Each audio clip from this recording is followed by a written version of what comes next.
오늘은 제5장 식물의 무기 영양입니다. 지난 시간까지 3장하고 4장은 주로 물에 대해서 이제 공부했고요. 물은 어떤 특성이 있고 또 체내에 들어왔을 때 어떻게 이동이 되고 흡수가 되고 이동이 되고 또 배출이 되는지, 또 식물에 따라서는 어떤 식물들이 뭐 물을 좋아하는 것도 있고 뭐 덜 좋아하는 것도 있고 뭐 여러 가지 있는데, 많이 필요한 것도 있고 덜 필요한 것도 있고 뭐 거기에 대해서 공부했습니다. 오늘 5장은 무기 영양인데요. 일단 먼저 한번 읽어볼게요. 개관을 항상 제일 앞에 부분에 계신 분이 피해를 보더라고요. 임정은 학우님, 오늘은 밑에서부터 임정은 학우님이 개관 105페이지 개관 한번 읽어주시기 바랍니다. 네. 식물의 영양분은 유기양분과 무기양분으로 나뉜다. 유기양분은 체내에서 합성되는 탄수화물, 단백질, 지질과 같은 유기화합물을 말한다. 무기양분은 체외에서 주로 토양으로부터 흡수되는 무기염류를 말한다. 식물체를 구성하는 60여 종의 원소 가운데 생육에 반드시 필요한 필수 원소는 17종이고 유익 원소는 4종이다. 필수 원소 가운데 수소, 산소, 탄소는 무기 원소에 포함되지 않으며 나머지 14종의 필수 무기 원소와 4종의 유익 원소를 대상으로 그들의 흡수 형태와 체내에서의 생리적 기능을 중점적으로 살펴본다. 더불어 식물체의 영양 진단과 함께 무기 양분을 작물의 12기술과 함께 알아본다. 예. 여기 이제 유기양분, 무기양분이란 말이 있습니다. 유기양분이 있고 무기양분 두 가지가 있습니다. 오늘 공부하는 거는 이 무기양분에 대한 겁니다. 그럼 유기양분은 뭐냐? 거기 탄수화물, 단백질, 지질 같은 거, 이런 게 유기양분이라고 했는데, 주로 우리 유기물이라고 할 때 우리 생명체들의 몸체는 다 유기물로 구성되어 있죠. 그 유기물이 뭔데 하니까 탄소를 중심으로 해서, 탄소는 이렇게 결합할 수 있는 손이 네 개예요. 네 군데로 뭐 산소도 결합할 수 있고 수소도 결합할 수 있고 이렇게 결합할 수 있거든요. 탄소를 중심으로 해서 탄수화물, 단백질, 지질, 뭐 그다음에 뭐 여러 가지 비타민 종류라든지 등등등 것들이 다 이렇게 결합이 돼 있어요.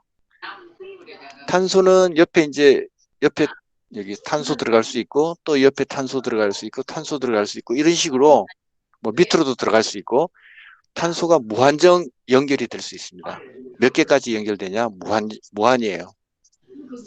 무한 연결될 수 있습니다. 그래서 지금 뭐 그 화학 공장에서 여러 가지 우리 화학 물질들을 만들어내는데, 그 제약 회사에서도 만들어내고, 이 모든 것들이 우리 몸에 관련된, 몸으로 흡수되거나 사용되는 물건들이 보면 다 탄소 결합으로 되어 있어요. 그래서 이 유기물이 탄수화물, 단백질, 지질, 그 외에 여러 가지 유기물들이 있고요. 오늘은 이제 뭐 무기양분이 필수 원소 17종, 그 다음에 유익 원소 4종 이렇게 공부하겠습니다. 사람도 유기양분을 먹죠, 그죠? 그 유기양분의 대표적인 게 밥이죠. 우리 몸도 유기물이고, 밥을 먹고 사람은 에너지를 냅니다. 일을 하고 하죠. 대신에 이제 밥 가지고는 모자라니까 조금 더 먹는 게 있습니다. 그게 뭐냐 하면은 뭐 각종 영양소 먹죠. 뭐 철분이 모자란다 그런 사람은 철분제도 먹고, 그죠? 그다음에 뭐 마그네슘이 좀 모자란다 그래서 마그네슘 먹는 사람도 있죠. 뭐 등등 이런 식으로 먹는 게 있다는 얘기죠. 이게 바로 무기영양이에요. 근데 실제로 사람이 살아가는 생명을 유지해 가는데 에너지를 내는 용도는 밥이에요, 밥.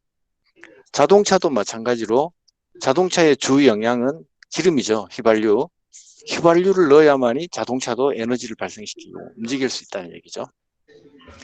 그 외에 뭐 엔진 오일이라든지 뭐 미션 오일 같은 거, 자동차에 뭐 이런 것들은 부가적인 것들이에요. 부수적인 것들이에요. 이게 없다고 해서 조금 모자라거나 한다고 해가지고 자동차가 못 가거나 그러진 않아요. 그러나 기름이 없으면 자동차는 움직일 수가 없어요. 마찬가지로 식물의 경우는 어떠냐? 식물은 그럼 유기영양소를 어떻게 흡수하고 무기영양소는 어떻게 흡수하냐? 무기영양소는 우리가 흔히 말하는 비료예요, 비료. 비료들. 유기영양소는 그럼 어떻게 하느냐? 식물이 우리처럼 밥을 해서 먹느냐? 그게 아니죠. 식물은 오로지 광합성을 해서 먹고 삽니다. 광합성을 해서 영양분을 만든 다음에 그것을 에너지로 사용하죠. 광합성이 제일 중요하다는 얘기죠. 사람은 광합성을 할 수 없기 때문에 어쩔 수 없이 식물이나 동물의 영양소를 먹으면서 살아갈 수밖에 없죠. 그래서 식물을 독립 영양생물이라고 하고, 그죠? 사람같이 다른 생물을 먹어야 살 수 있는 걸, 이런 것을 뭐라고 하죠? 독립이 아니면 종속 영양생물이라고 하죠. 종속 영양생물. 사람은 스스로 광합성을 할 수 없다는 얘기죠. 스스로 밥을 만들어낼 수가 없어요. 쌀이라고 하는 작물을 먹어야만 살아갈 수 있죠. 이 차이입니다. 자, 우리가 사람들이 착각하는 게 있어요. 비료를 많이 주면은 식물이 잘 자란다. 잘 자랄 수도 있지만은 너무 지나치면은 식물에 나쁜 영향을 주기도 합니다. 오늘 공부하는 게 바로 이 무기거든요. 유기는 다다음 시간에 이제 광합성 공부할 때 그때 공부를 하겠습니다. 자, 그러면은 106쪽으로 가겠습니다. 106쪽. 식물체의 구성 성분부터 보겠습니다. 자연계를 구성하는 원소는 92종이다. 92종. 현재 원소 주기율표상에 나와 있는 원소는 118종입니다. 118종인데 그러면 나머지 93종, 93번부터는 뭐냐? 1번부터 92번까지 원소 주기율표에는 나오는 원소들은 자연상에 존재하는 겁니다. 그렇지만 93번부터는 자연상에 잘 존재하지 않아요. 왜 그러냐면은 양성자가 93번 같은 경우에 양성자가 93, 93개란 얘기거든요. 93개 양성자가 해간에 모여 있다고 칩시다. 그럼 얘들은 다 전하가 플러스예요. 플러스끼리는 서로 밀어냅니다. 야, 저리가 해서 밀어낸단 말이죠. 얘들을 결합시키기가 되게 힘들어요. 이걸 결합시키는 힘을 뭐라 하냐면은 강한 핵력이라고 말해요. 그 양자역학에 나오는 이야기입니다. 이거는 강한 핵력이 있는데 이 강한 핵력으로 서로 밀치는 이 플러스 양성자들을 꽉 잡아주는 거예요. 근데 93개 정도 되면은 이게 강한 핵력으로 잡아두기가 조금 힘이 약하다는 얘기죠. 그래서 얘들이 흩어져요. 이게 붕괴가 돼버리는 겁니다. 자연적으로 붕괴가 돼버려요. 이게 인공적으로 붕괴를 시키면은 인위적으로 사람이 이거를 어떤 붕괴를 시키면 그게 뭐냐면 핵폭탄이에요. 중성자를 여기다가 아주 빛의 속도로 쏴가지고 이거를 딱 분산시키는 거, 터트리는 거, 이게 바로 핵폭탄이에요. 92종이 했는데 원소 주기율 표상에 92번이 뭐냐면 우라늄입니다. 우라늄. 우리가 원자 폭탄 만들 때 우라늄 갖고 만든다 그런 말 많이 들어봤죠. 그 우라늄으로 원자 폭탄을 만드는 이유가 바로 그겁니다. 92번이니까 이 양성자가 92개가 지금 해간에 모여 있단 말이에요. 얘들도 지금 강한 핵력으로 꽉 붙잡고는 있지만 약할 수 있다는 얘기죠. 그래서 가장 깨뜨리기 쉽기 때문에 우라늄을 원자 폭탄으로 쓰는 겁니다. 자, 계속 또 읽어볼게요. 종류별로 골고루 분포되어 있지 않다. 예, 자연계에는 그 원소들이 골고루 있지 않아요. 어떤 거는 많고 어떤 건 적고 이렇다는 얘기죠. 지각이나 생물체를 가릴 것 없이 수종의 원소가 전체의 99% 이상을 차지하고 있다. 몇 가지만 대부분 다 차지하고 있다. 지각의 경우에 보면은 산소와 규소가 농도가 높아요. 산소의 규소. 그 다음에 생물체의 경우에는 산소, 탄소의 농도가 눈에 띄게 높다. 왜 산소가 지각이나 생물체에 많으냐? 이거는 중량으로 따졌을 때 얘기입니다. 왜 많으냐면은 산소는 철이라든지 여러 가지 금속들 여기에 결합되어 있습니다. 예를 들어 철을 예를 들면은 자연상에 있는 철들은 전부 녹이 슬어 있어요. 녹슬어 있어요. 녹이 슬었단 말이 다른 말로 하면 산화되어 있단 말이고 산화되어 있단 말을 다른 말로 하면 산소와 결합하고 있는 거예요. 산소와 결합하고 있기 때문에 이 산소들이 우리 눈에는 띄지 않지만은 다 이렇게 다른 물질하고 결합이 되어 있는 상태라는 거죠. 그래서 지각에는 산소가 많이 있다는 겁니다. 그 다음에 규소의 예에서 보는 것처럼 지각에서 한 원소의 분포 농도가 높다고 해서 동물이나 식물이 그 원소를 많이 흡수 이용하는 것은 아니다. 예, 산소가 규소 같은 경우에 예를 들었죠. 규소가 중량에 지각에 많이 있지만은 식물이 규소를 많이 이용하는 건 아니죠. 겨우 벼같이 뭐 몇몇 그 종류들만 아주 조금 이용할 뿐이죠. 이렇게 실제로 유기물이 생명체가 그 지구상에 있는 여러 가지 원소들을 이용할 때 그 필요한 것을 이용하지 지구상에 많다고 해서 그걸 이용하는 것은 아니다. 이제 그 얘기고요. 식물체에서 발견되는 원소는 약 60여 종이다. 식물체에서는 60여 종이 발견되고 있다. 이 가운데 산소, 탄소, 수소의 분포 비중이 높고 비중입니다. 중량으로 따졌을 때 그 밖에 질소, 칼륨, 칼슘인 마그네슘, 유황이 비교적 많이 함유되어 있으며 특이하게 규소가 질소 다음으로 함유량이 많다. 자, 여기까지만 일단 한번 보고 왼쪽 표 5-2를 한번 봐주실래요? 거기 보면은 표에 지각하고 그다음에 동물, 식물 이렇게 구별을 해가지고 어떤 원소들이 많은지 위에서부터 차례대로 이렇게 정의를 해놓았습니다. 가장 많은 게 산소죠. 그 중량이라고 퍼센트로 비율로 나와 있습니다. 몇 퍼센트 중량으로 나와 있습니다. 그래서 지각에 산소가 제일 많고 규소가 다음 두 번째고 쭉 이렇게 나열이 돼 있고 동물 같은 경우에는 탄소가 제일 많죠. 탄소가 가장 많고 그 다음에 산소가 두 번째네요. 그죠? 그 다음 식물 같은 경우에는 산소와 탄소가 거의 비슷한 비율로 들어가 있죠. 산소가 조금 많은 걸로 되어 있습니다. 이게 산소가 중량으로 많은 겁니다. 개수로 많은 게 아니라는 얘기입니다. 개수로 많은 거는 수소가 제일 많아요. 수소가 그 원자 번호 1번이기 때문에 원자가가 1이에요. 1. 무게가 상대적으로 무게가 1이라는 얘기죠. 그럼 탄소는 8이고 그다음에 탄소는 수회립의 봉탄 6이니까 탄소는 12이고 산소는 16이라는 얘기죠. 그러니까 아무래도 탄소가 더 무거우니까 산소가 더 무거우니까 중량적으로 더 많을 수밖에 없다는 얘기가 되고요. 그 다음에 중간에 산소, 탄소, 수소 쭉 내려오다 황까지 하고 줄을 한번 쭉 꺼놨죠. 예, 거기까지가 다량 원소가 되고 다량 많다, 다량 원소. 그 다음에 밑에가 미량 원소가 되죠. 미량 원소. 그 다음에 식물에 보면은 규소가 1.17로 제법 많은 편이죠. 다른 것보다 제법 많은 편입니다. 이건 주로 식물들이 잘 쓰러지지 않게 바람이 불어도 쓰러지지 않게 해주는 그 원소가 바로 규소가 되겠죠. 거기 작은 글자 한번 읽어볼게요. 지각은 산소와 규소가 74.8%, 생물체는 산소와 탄소가 70%, 동물이고 식물은 88%를 차지한다. 지각에서 25%나 분포하는 규소는 동물에게는 거의 없고 식물체에서는 1% 정도 분포한다. 반대로 생물체에 많이 분포하는 탄소는 지각에는 거의 분포하지 않는다. 이게 신기한 거죠. 그 다음에 오른쪽 가셔가지고 표 5-2 식물체를 구성하는 주요 유기물과 구성 원소라고 되어 있는데요. 먼저 셀룰로스부터 헤미셀룰로스, 펙틴, 전분, 리그닌. 이 헤미라는 말이 붙으면 절반이라는 뜻이라고 그랬죠, 제가. 셀룰로스보다는 조금 느슨한 거란 얘기죠.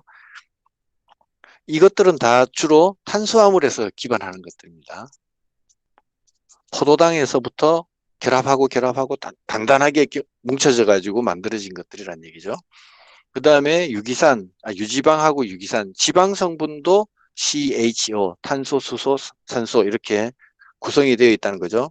이게 탄소, 수소, 산소가 얼마나 많이 뭉쳐져 있고 그 다음에 어떤 원소가 더 많이 뭉쳐져 있고 배열이 어떻게 되고에 따라 가지고 조금씩 차이가 나는 겁니다. 어떤 거는 뭐 셀룰로스가 되기도 하고 어떤 거는 지방이 되기도 하고 이렇게 바뀐다는 얘기고, 그 다음에 단백질부터 한번 보면은 공통적으로 CHO는 다 들어가 있습니다. 그죠?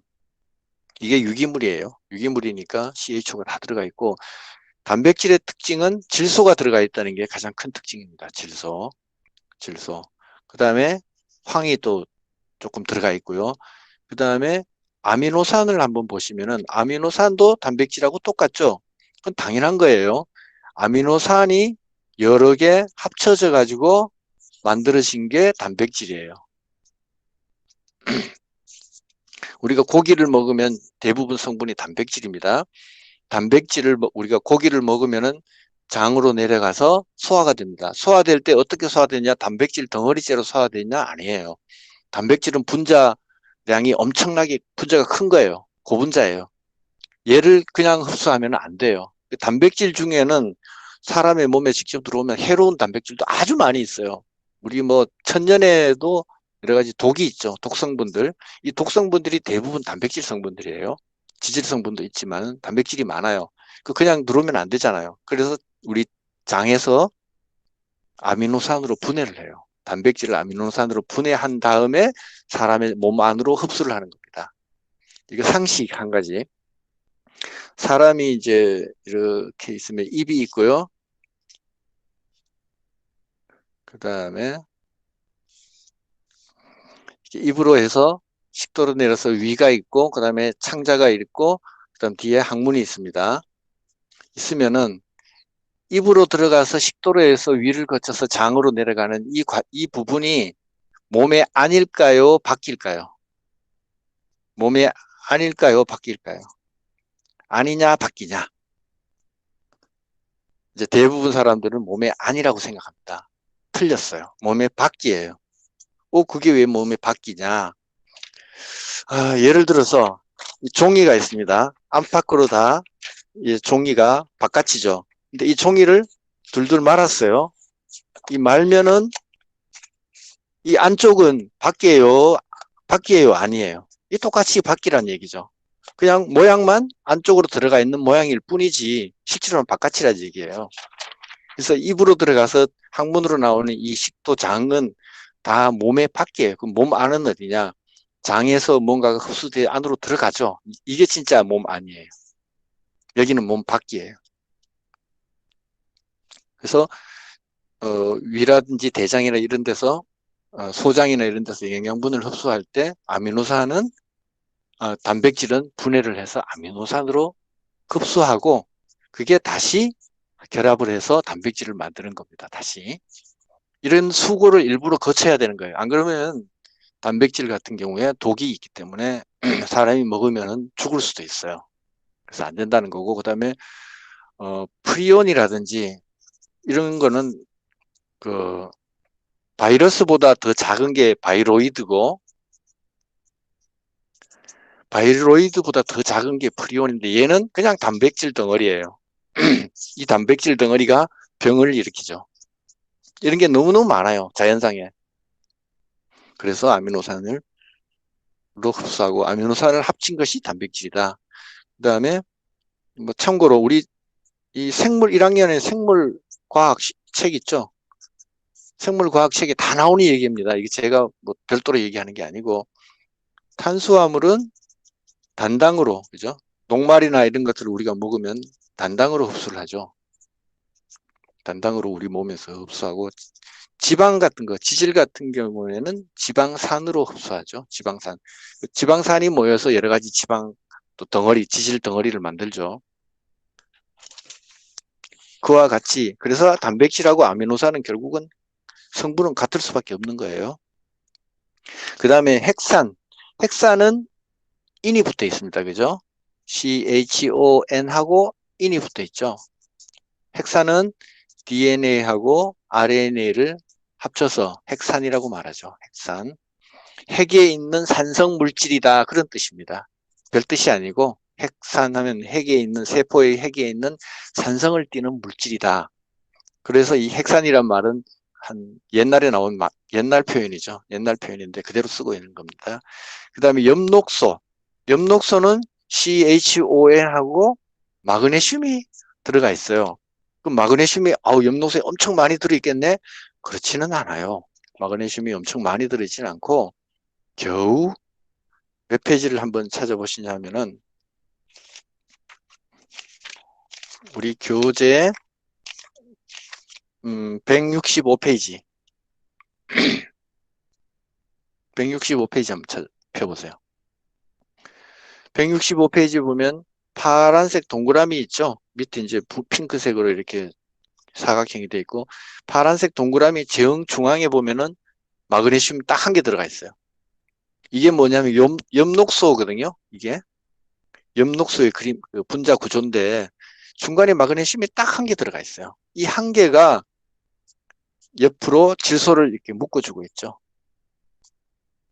이 마그네슘이 이 전체를 좌우할 수 있는 그 정도로 강한 힘을 가지고 있다는 얘기죠. 이 금속 원소가 나머지는 다 CHO, CHON 뭐 이런 식으로 다 돼 있는데 중간에 한 개만 마그네슘이 들어가 있죠. 그래서 이런 금속 물질이 무기 물질이 우리 몸에 필요한 이유가 바로 이런 이유예요. 딱 이런 곳에 세포 그 분자 결합을 원자 간의 결합을 만들어 주기 위해서 이 무기이온들이 필요한 겁니다. 무기이온이 우리 몸속에 들어가서 막 에너지를 만들어내고 뭐 그렇게 하는 건 아니에요. 다른 얘기인데 뭐 칼슘이나 이런 거, 칼륨 이런 거 물 속에다 집어넣으면 폭발해요. 칼륨 이게 순수한 칼슘 덩어리나 이런 거를 물에다가 집어넣으면 폭발합니다. 우리 몸에 만약에 나 칼슘 많이 먹어야지 그리고 칼슘 덩어리를 그냥 몸 안에 집어넣었다가는 큰일 나죠. 침하고 섞이면 폭발합니다. 그 겨우 마그네슘 원자 한 개가 딱 원자 한 개가 지금 엽록소를 구성하는 거예요. 그 다음에 카로틴, 안토시안, 비타민 C 뭐 등등 이런 것들도 다 그 단백질이나 이런 데서 유래하는 거기 때문에 CHO 이렇게 구성이 되어 있습니다. 그러면은 책 본문으로 내려와서 아까 읽다가 만 지점 있죠? 두 번째 줄. 식물체를 구성하는 성분 가운데 수분을 제외한 나머지를 건물이라고 한다. 건조한 물건, 건물. 신선한 식물체를 100도씨의 건조기에서 24시간 이상 말린 후에 그 무게를 건물중으로 삼는다. 이 건물의 95%는 유기화합물이고 나머지 5%는 무기화합물이다. 그러니까 무기물질은 우리 몸 안에 식물체 안에 무기물은 겨우 5%밖에 되지 않는다는 얘기죠. 다 합쳐봐야. 무기화합물의 종류는 다양하지만 그것을 구성하는 원소는 매우 단순하다. 그랬습니다. 그 다음에 5.2 필수 원소와 유익 원소 보겠습니다. 무기 원소의 필수성이나 유익성 여부는 수경재배로 확인할 수 있다. 토양 안에서는 여러 가지 성분들이 들어가 있기 때문에 어떤 성분이 식물체 안으로 흡수가 되는지 파악하기가 참 곤란해요. 그렇지만 물은 오로지 물밖에 없으니까 거기다가 그 무기원소를 타면은 뭘 얼마씩 탔는지 사람이 알 수 있죠. 그래서 수경재배로 이런 것을 측정합니다. 식물체에서 발견하는 무기원소 가운데 생육에 반드시 필요한 원소를 필수 원소라고 하고 필수는 아니지만 유익한 것을 유익 원소라고 한다. 필수 원소는 17종, 유익 원소는 4종이다. 4종이 뭐냐? 나트륨, 규소, 셀레늄, 코발트인데 뒤에 나옵니다. 521 수경 재배. 토양 대신에 무기 양분을 고루 갖춘 양액만을 이용하여 우리 77페이지도 양액 한 가지 나왔어요. 호글랜드 용액이라고 나왔죠. 식물을 재배하는 기술을 수경이라고 한다. 수경법은 19세기 중엽 독일의 식물 생리학자 작스라는 사람이 처음 사용했고 식물의 무기 영양을 연구하는 중요한 수단으로 되어 왔다. 수경법을 통하여 양액의 조성 성분을 조절해가면서 식물의 생육 반응을 조사하면 각 원소의 필요성과 아울러 생리적 기능을 파악할 수 있다.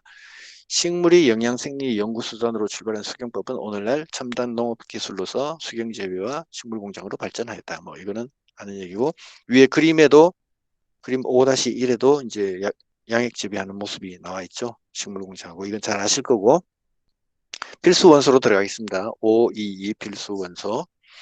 식물체에 분포하는 여러 가지 원소 가운데 생육에 꼭 필요한 것을 필수 원소라고 한다. 식물의 종류에 따라 필요로 하는 원소가 다를 수 있고 원소별 요구도가 다르기 때문에 원소의 필수성은 다음 몇 가지 기준에 의해서 결정된다. 자, 이 원소가 식물한테 필요하냐 안 하냐 결정하는 원리. 첫 번째, 부족하거나 없으면 자신의 생활안을 완성할 수 없다. 두 번째, 식물체의 필수적인 성분의 구성 성분이다. 뭐 첫째나 둘째나 뭐 같은 말이에요, 사실은. 아까 엽록소 그림 보셨지만은 딱 한 개예요. 마그네슘이 딱 한 개 없으면 엽록소가 안 되는 거예요. 그럼 세 번째, 기능과 효과 면에서 그 다른 원소로 대체할 수 없다. 마그네슘 자리에 다른 게 들어갈 수는 있어요. 철도 들어갈 수 있고, 뭐, 몰리브덴 이런 것도 들어갈 수는 있어요. 들어갈 수는 있는데, 다른 물질이 되어버린 거예요. 성분이 전혀 다른 게 되어버린 거예요. 단순히 상호작용의 효과 때문에 요구되는 것이 아니다. 상호작용이 뭐 잘 되냐 마느냐, 그게 중요한 게 아니고, 딱 그 용도에, 딱 그 필요에 의해서 사용되기 때문에, 그 해당하는 필수 원소가 반드시 필요하다는 거죠. 철을 대신해서 마그네슘이 뭐 대신한다거나 뭐 상호작용을 해가지고 뭐 어떻게 뭐 예를 들어 마그네슘 2개를 넣으면은 대신 철 역할을 한다 이런 게 없다는 거예요. 위의 기준에 따라 지금까지 확인된 식물의 필수 원소는 17종이다. 이들은 식물체 내에서의 분포 농도를 기준으로 30mm몰, kg당 30mm몰 이상의 다량 원소, 다량 원소는 kg당 30mm몰 이상이고 그 이하를 미량 원소라고 한다. 다량 원소는 9종이며 미량 원소는 8종이다. 우리 저기 다른 책에는 보면은 9종, 7종으로 돼 있어요. 근데 7종인데 여기다가 니켈을 더 추가하면 됩니다. 니켈.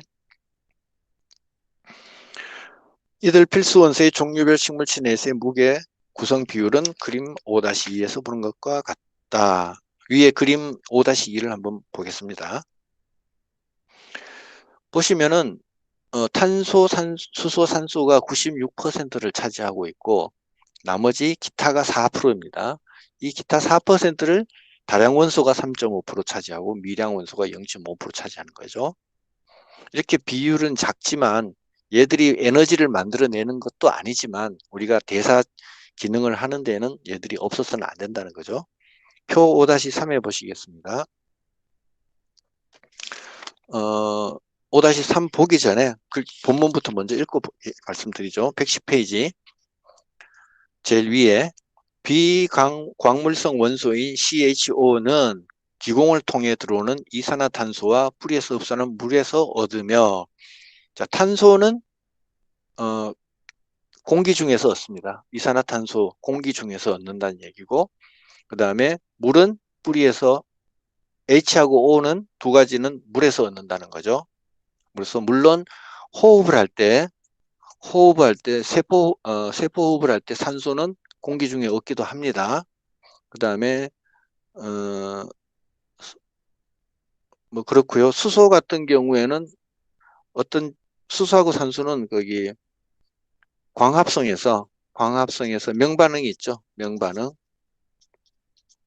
명반응에서 물을 광분해합니다. 광분해할 때 그때 수소 이온이 2개의 수소 이온이 만들어지고 산소가 1개 만들어지고 2개의 전자가 만들어집니다. 이때 발생되죠. 수소가.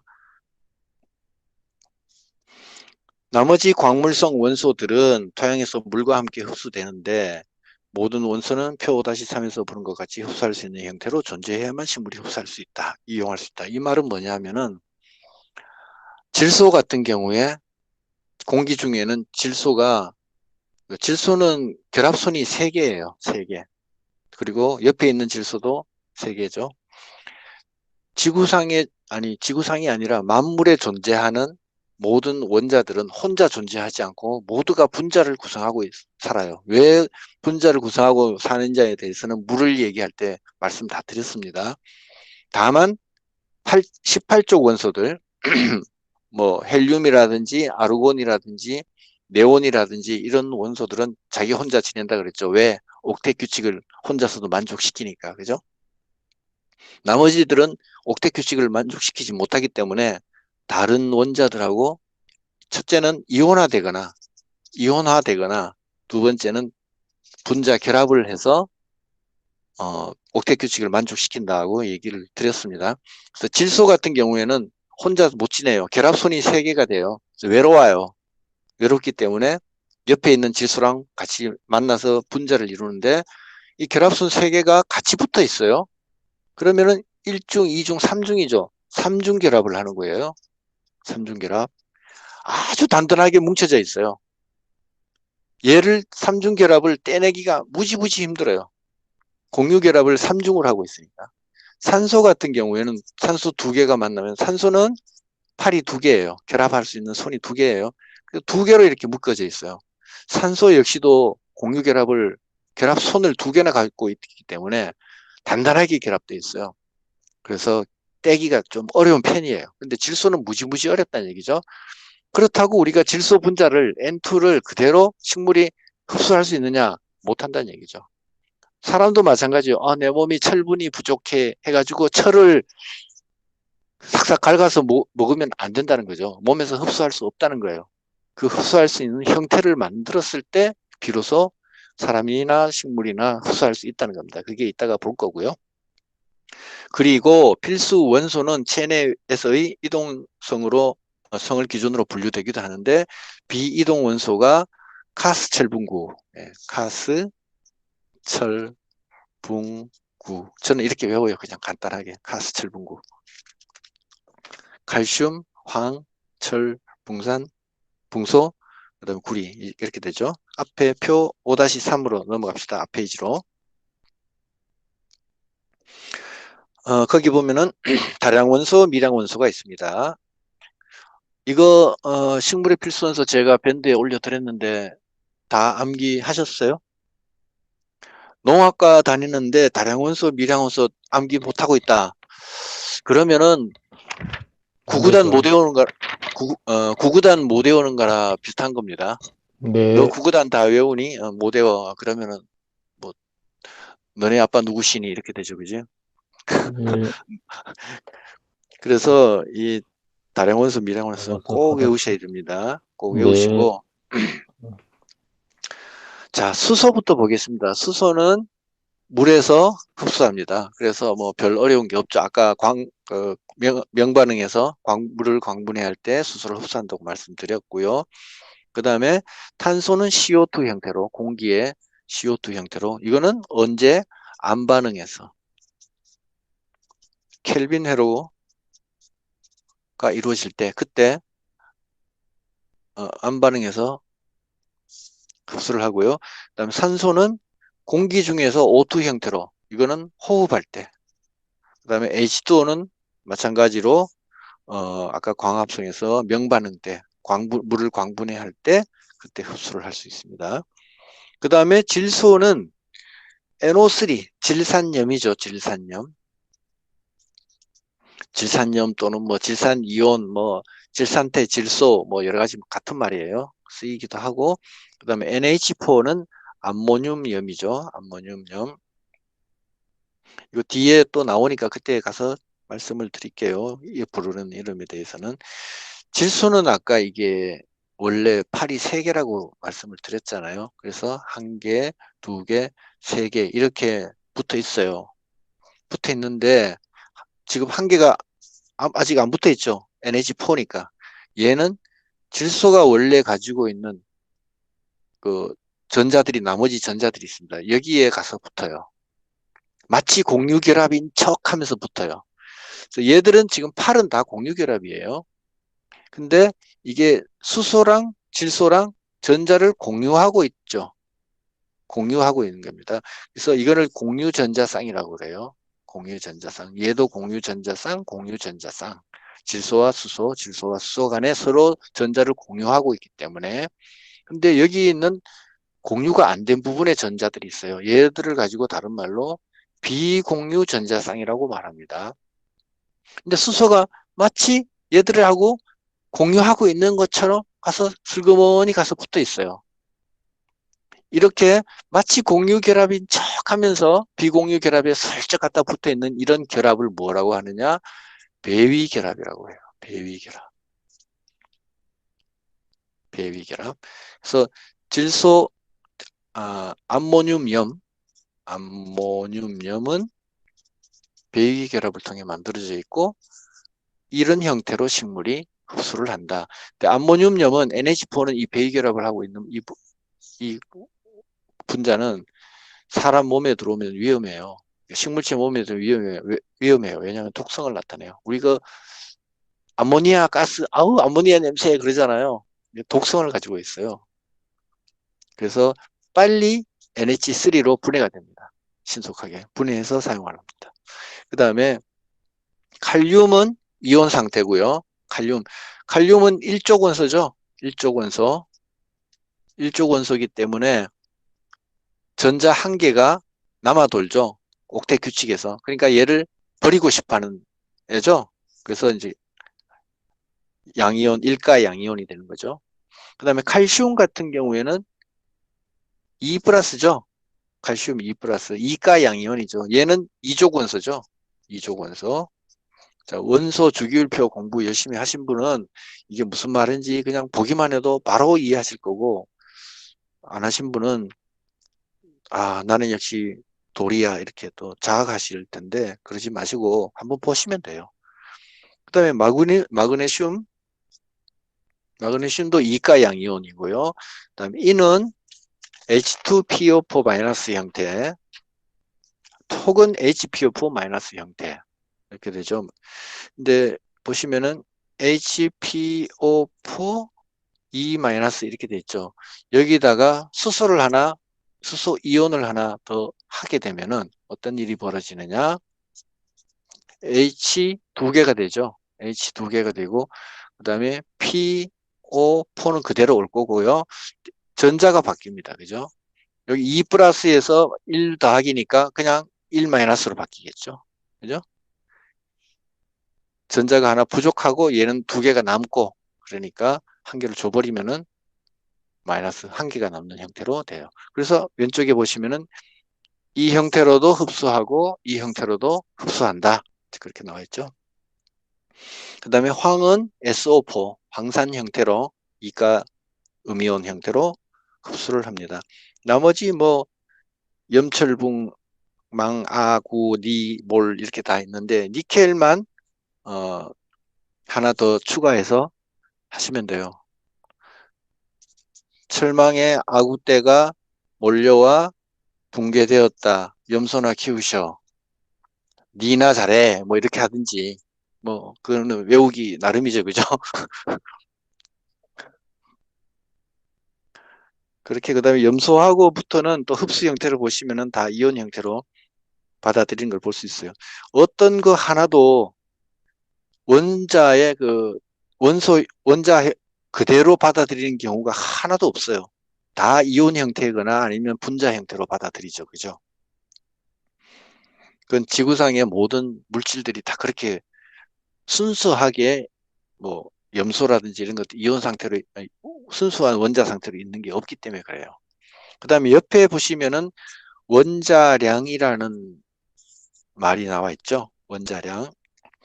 이게 수소는 보면은 1.01이라고 되어 있는데 수소는 원자 번호가 1번이에요.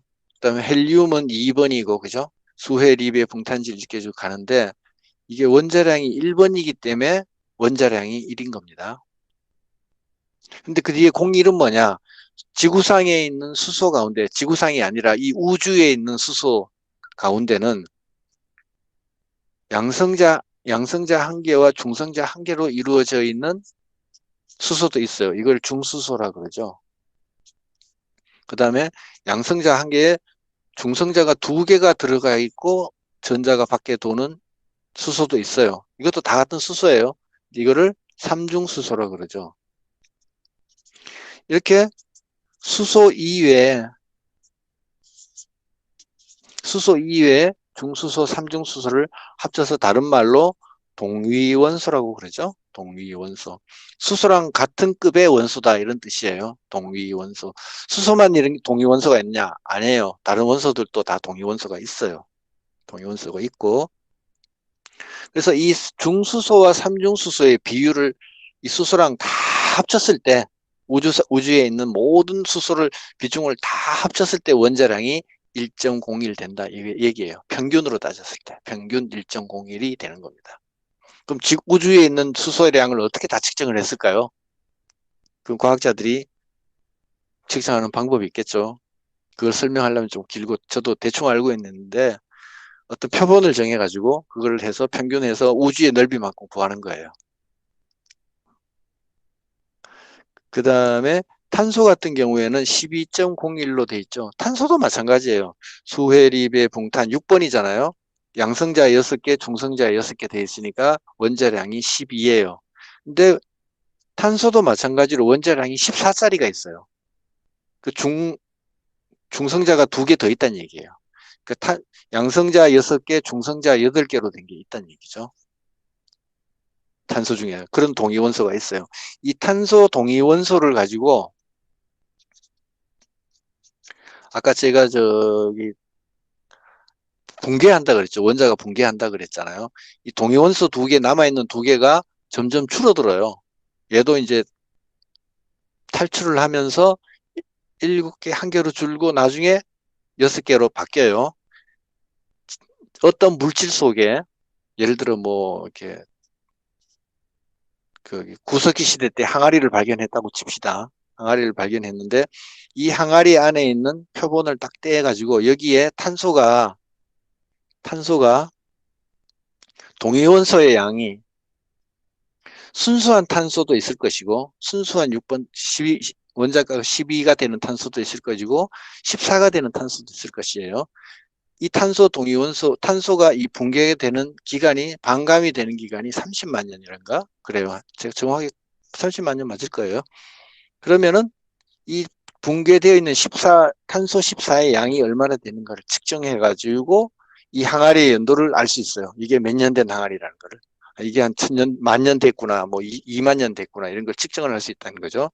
그래서 탄소 동위원소를 가지고 연대 측정을 할 수 있어요. 그걸 반감기라고 그러죠. 반감기. 그와 마찬가지로 탄소도 원자량이 12가 돼야 되는데 14짜리도 있기 때문에 평균을 내면 12.01이 되는 겁니다. 그 외에 나머지 다 같은 거예요. 만약에 뭐 저기 망간처럼 54.94 이렇게 돼 있죠. 망간은 원자량이. 이런 거는 동위원소가 엄청 많다는 뜻이에요. 순수 원소보다는 동위원소가 엄청 많다는 뜻이죠. 자, 그렇게 하시고 넘어갈게요. 불필요한 얘기 말씀 많이 드렸는데 이런 거는 상식적으로 알면 알수록 다른 걸 부가적으로 이해하는 데 도움이 돼요. 우리가 상식으로 아는 게 오히려 도움이 될 때가 있어요. 연상작용을 이렇게 가지고. 그 다음에 523, 110페이지 유익원소. 식물은 17종의 필수 원소 이외에도 여러 가지 원소를 흡수하여 이용하고 있다. 그 가운데 일부 원소는 특정 식물의 생육에 유익한 작용을 한다. 이러한 원소를 유익원소라고 한다. 필수 속에는 안 들어가지만 유익하니까 유익원소라고 한다. 유익원소는 모든 식물에서 반드시 요구되는 원소는 아니에요. 그래서 필수 원소에서 제외하고 4종이 있는데 나트륨, 규소, 셀레늄, 코발트이다. 나트륨은 동물한테 중요하죠.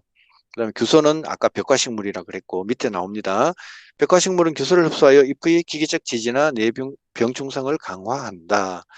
대부분의 염생식물은 나트륨을 흡수하여 세포의 삼투 포텐셜을 유지하면서 염류 농도 장애를 방지한다. 셀레늄은 동물의 필수 원소로 사료 작물에서 중요하며 동물에게는 셀레늄이 필수 원소이기 때문에 사료를 먹는 사료 작물에는 동물이 먹는 사료 작물에는 셀레늄이 중요할 수밖에 없고 그 다음에 코발트는 콩과 식물의 근류 발달과 질소 고정에 필요하다. 그다음에 위 4종의 원소의 알루미늄, 구리, 인, 망간의 해독 알루미늄도 알루미늄 같은 경우에는 구리나 인, 망간의 해독 작용을 방지한다. 어떤 원소가 원소가 있으면은 다른 무기 원소랑 싸워요. 기량작용을 하고 있습니다. 기량작용.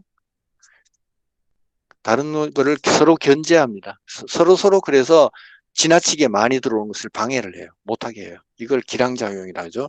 그러니까 서로가 서로 대결해서 낮추는 거를 기량작용이라고 하고 서로 대결해서 같이 있을 때 서로서로 가치를 올려주는 것을 상조작용이라고 하죠. 상조작용. 그럼 뭐 하나 또 어차피 한 김에 하나 더 합시다. 알렐로파시라고 있죠.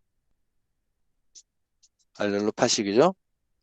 이거는 타감작용이라고 있죠. 타감작용은 내가 있음으로 해서 나는 잘 되고 상대는 낮추는 거예요. 이게 남을 감소시키는 거예요. 타감작용. 알렐로파시. 그 대표적인 게 그 소나무에 있는 그 뭡니까 뭡니까 그런 것들 테르펜 물질들 테르펜 물질의 대표적인 게 그거죠.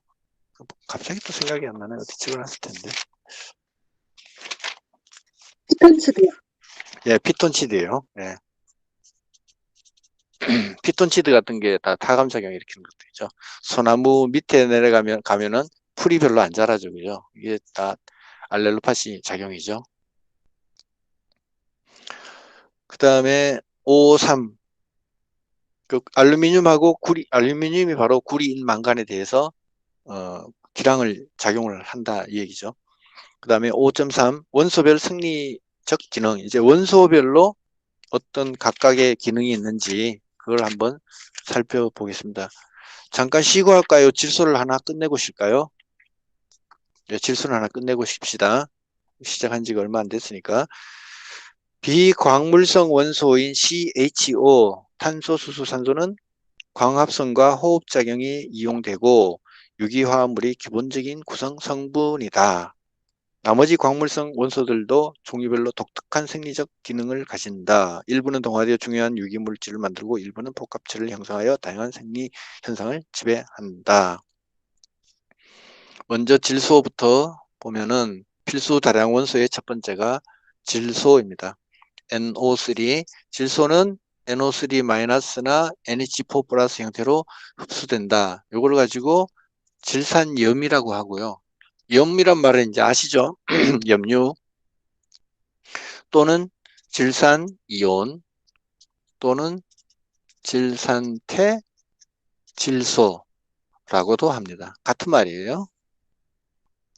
이온 질산염 그다음에 이온을 띠고 있으니까 혹은 질산 형태의 질소다. 예, 질산 형태를 띠고 있는 질소다. 같은 말이고요. 그 다음에 NH4 플러스 이거는 암모늄 염 또는 암모늄 이온 이렇게도 말합니다. 주로 NO3의 형태로 많이 흡수된다. 질산염 형태로 NH4보다는 이걸로 많이 흡수된다는 거죠. 왜? 얘들은 아까 독성이 좀 있다 그랬죠. 식물에 따라서는 NH4를 우선적으로 흡수하거나 NH4만 흡수하는 식물도 간혹 있다. 질소는 어디에 많으냐? 잎에 많다. 왜 잎에 많으냐? 줄기나 이런 데는 목재가 많잖아요. 셀룰로스 그죠? 껍데기나 이런 데 많고 그 잎이라는 거는 그 세포 생장이 활발한 곳이죠. 그 줄기나 이런 데보다는 그죠? 그러니까 여기는 질소가 많을 수밖에 없는 거예요. 그러니까 고기 부분, 그게 육질이 많죠. 아무래도 잎이 그죠? 육질이 많으니까 질소가 많이 들어갈 수밖에 없어요. 기관 상호 간의 재분배가 잘 이루어진다. 이게 바로 단백질 성분, 그 아미노산 성분의 특징이기도 해요. 그 아미노산은 한 20여 종이 있는데, 얘들이 어떤 뭉쳐져 가지고 어떤 걸 만들었다가 다시 흩어져 가지고 다른 걸 또 만들기도 하고 이렇게 됩니다. 질소가 부족하면 노엽의 질소가 생장 중의 어린 잎으로 이동하여 이용된다. 부족하면 아무래도 생장이 왕성한 쪽으로 이동할 수밖에 없겠죠. 무기질소는 동화 과정을 거쳐 아미노산, 단백질, 효소, 이 세 가지는 다 같은 개념이죠. 아미노산이 합쳐져서 단백질, 효소도 단백질이에요. 효소의 성분은 단백질이에요. 그 다음에 핵산, 엽록소, 비타민, 호르몬 등과 같은 중요한 유기화합물을 만든다. 핵산도 처음에는 단백질에서 출발합니다. 그 다음에 엽록소도 마찬가지고요. 비타민, 호르몬 이런 게 다 단백질에서 출발하는 겁니다. 아미노산에서 출발하고요. 그 다음에 흡수된 질소의 80에서 85%는 단백질 합성에 이용된다. 질소가 과잉하면, 자, 이 무기이온은 딱 특징이 우리 시험에 잘 나오는 게 어디에 많으냐, 흡수 형태, 시험에 잘 나올 때 흡수 형태가 첫째 알아야 되고요. 그렇다면, 그 다음에 중요한 부위를 알아야 되고, 그 다음에 과잉, 결핍. 과잉하고 결핍할 때 어떤 증상이 나타나느냐. 이걸 알아야 돼요. 이걸 중심으로 아시면은 뭐 거의 다 파악하시는 거예요. 먼저 과잉하면은 광합성산물이 단백질 합성에 소모되어 가용성 탄수화물이 줄어들고 셀룰로스와 같은 무질소 화합물의 합성이 억제된다. 이렇게 되면은 세포의 크기는 증대하지만 세포 벽이 얇아지면서 식물이 도장하고 화합분화가 억제된다. 질소가 많이 들어오면요. 이게 사람으로 치면은 질소는 단백질이에요. 그죠? 단백질 만드는 데 사용돼요. 식물도 마찬가지고 단백질 만드는 데 사용되는데 우리 단백질은 그 몸체를 만들잖아요. 그죠? 한마디로 살 찌우잖아요. 그죠? 탄수화물을 많이 먹으면은 지방을 만들어요. 그죠? 지방을 만드는데 단백질을 먹으면은 주로 근육 쪽으로 가야 되죠. 근육 쪽으로. 그죠? 그다음에 여러 가지 그 몸매 구성하는 데는 지방 이외에 나머지는 다 살 만드는 데는 결국 단백질이에요. 그 황제 다이어트도 조금은 생각해 볼 필요는 있어요. 다른 면에서. 이거 말고 다른 이유가 있는데 여기 책에 보시면은 가용 탄수화물이 줄어든다 그랬어요. 이 질소가 탄수화물하고 결합해서 아미노산을 만들어요. 아미노산을. 그 단백질 쪽으로만 계속 만들고 실제로 탄수화물이 필요한 거는 뭐예요? 에너지를 만드는 데 필요하잖아요. 그 다음에 피막을 만들 때, 그 피층을 만들 때 셀룰로스 같은 거, 뭐 리그닌 뭐 이런 거 있잖아요. 이런 거 만드는 데도 필요한데 거기에 쓸 수가 없다는 거죠. 거기에 쓸 게 없어진다는 거예요. 그러니까 사람으로 치면은 덩치만 크고 메가리는 전혀 없는 그런 게 되어버리는 거죠. 쟤는 덩치는 큰데 왜 이렇게 애가 힘이 없어? 그렇게 되는 거죠. 그 다음에 중요한 게 있습니다. 화분화가 억제된다 그랬습니다. 화분화가 억제된다. 이거를 우리 그 농학 다른 책들로 이렇게 보면 CN율이라고 나옵니다. CN율. 그죠? 탄소 질소 비율이죠. 질소분의 탄소가 얼마나 많으냐에 따라서 꽃눈이 피느냐 안 피느냐, 생기느냐 안 생기느냐에 영향을 준다는 거죠. CN율이. 그죠? 그 질소 부분이 많아지면 어떻게 돼요? CN율이 낮아지잖아요. 그죠? 낮아지니까 꽃을 안 피우겠죠. 꽃은 분할을 안 해요. 화분할을 안 해요. 그러면 그 꽃도 안 피고 종자도 못 맺겠죠. 그 후손을 못 만들어요. 그죠? 그거 똑같은 겁니다. 사람도 똑같아요. 사람도 잘 먹고 잘 살면은 그 시집 장가 갈 생각 안 해요. 나 그냥 혼자 살려고 그러지 절대로 같이 살 생각을 안 해. 귀찮게 뭐하러 그죠? 그 애기 낳을 생각도 안 하고 그죠? 똑같은 겁니다. 그래서 이 부분은 조금 의미가 있는 부분이죠. 그 다음에 질소가 결핍하면 엽록체 단백질이 분해되어 노엽으로부터 황백화 현상이 나타난다. 예. 노엽의 황백화. 여기 이제 시험에 잘 나오는 얘기죠. 질소가 결핍되면 어떤 일이 벌어지느냐. 우리 엽록체는 다른 말로 하면 색소체죠. 색소체가 2% 가면은 엽록체가 되고, 그죠? 뿌리에도 색소체가 있어요. 뿌리에 가면은 백색치가 되죠. 예. 이와 같이 엽록체 부분에 아까 뭐 질소라든지 정중앙에 마그네슘이 있고 그다음에 네 군데로 질소가 딱 연결됐던 거 아까 기억하시나는 모르겠네요. 이 질소가 없으면은 이 엽록소가 무너지는 거죠. 세포 형성이 그 분자 구성이 안 돼요. 그렇기 때문에 이게 죽어버리죠. 희한하게 그 질소하고 관련된 것, 단백질하고 관련된 것들은 보면은 녹색을 띠는 게 많아요. 그 질소 과잉 때문에 여러 가지 강물이나 이런데 그 녹화 현상이 나타나고 뭐 이런 게 있죠, 그죠? 뭐 똑같다고 뭐 말씀 못 드리겠는데 하여튼 그런 게 있더라고요. 그래서 늙은 잎부터 백화 현상이 나타난다. 하얗게 돼버린다는 거죠. 마치 뿌리의 백색지처럼 이렇게 돼버리는 거죠. 그 다음에 질소 결핍으로 단백질 합성이 억제되면 여분의 탄수화물이 줄기나 엿병의 목질화를 촉진하고 이제는 반대의 현상이죠. 살이 통통하지가 않고 오히려 거칠거칠해졌다는 얘기죠. 안토시아닌과 같은 색소를 만들어 축적하기도 한다. 때로는 개화기가 앞당겨져 과실은 작고 성숙이 지연된다. 아까 화분화가 억제되는 상황하고 완전 반대 상황이 벌어진다는 거죠. 오히려 이때는 CN율이 더 높아져 가지고 아직 아직 철도 안 든 녀석이 벌써 종자를 맺는 거예요. 그런 현상이 나타난다는 겁니다. 네, 잠깐 이제 1시간 됐으니까 조금 쉬었다가 인할게요.